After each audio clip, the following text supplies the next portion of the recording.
Well, did you know that between 1998 and 2012, Texas led the nation with the highest number of vehicle heat stroke deaths? Agrilife Extension Agent Barbara Evans is here to tell us about the Save Kids Act campaign. Hello, Barbara. Good to see you.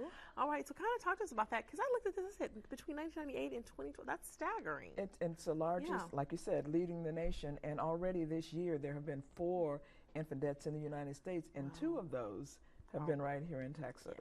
And so we need to do a little better job. And so the Safe Act campaign, it's just that ACT is an acronym. And so it stands for, number 1, to avoid, trying to avoid these deaths. And the best way to do that is just don't leave the kids in the car. Exactly. And that's easier said than done in some cases. And then the second way is to always, always, always lock up your vehicle so the children don't find some place to hide inside. Yeah. And so then the C stands for creating reminders. And they have a couple of really good tips for us women. You know, we're always carrying our purses. We don't go too very far without them. And so if we start putting our purses in the back seat of the car, we have to look back there to get it out, or your cell phone or briefcases or something like that, especially for the men who might be driving the babies around. And then they talked about putting a teddy bear in the car, the infant seat all the time. And so when you put the baby in, then you put the teddy bear in the front seat. And so when you're getting out of the car and you see this bear sitting there, you go, how about that? So I thought those were a couple of cool ideas to help everybody remember to get their babies out. And then the third one is to take action. Anytime you see a child or even pets left in a car, and older adults, then call 911 right away.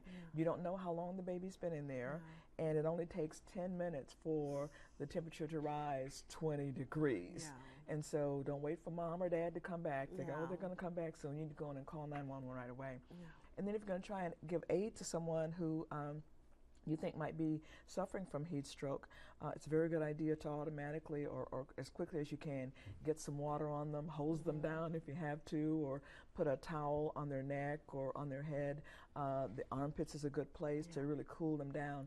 And so until paramedics get there and they can take them and take care of them. Yeah, you know, as a parent, I mean, these stories touch me much more than they did a couple of years ago, you know. And so I'm thinking, like, sometimes I'll get out the car to pump gas, and I'm, like, watching him to, like, make sure he's not getting warm, It's amazing what those little guys can do. My heart is going, like, okay, or, you know, I mean, I'll jump out to, you know, run to the convenience store to pay for the gas or something, and I'm looking, and I'm trying to, you know, and sometimes, like, you know, you keep the car running just, you know, so that the AC, well, not during gas, but, you know, so the AC is going, you know, just to go in and go out. So you're saying that's not a good idea either. And don't ever leave the car running with the child inside, because somebody else will snatch car and child. So that's a bad thought. So always, always, always turn the car off and take your keys with you. All right, Barbara. Well, thank you so much again. Safe Kids Act, which ACT is the acronym. Well, thank you so much for joining us. We're going to toss it over to Dana for a final check of the weather.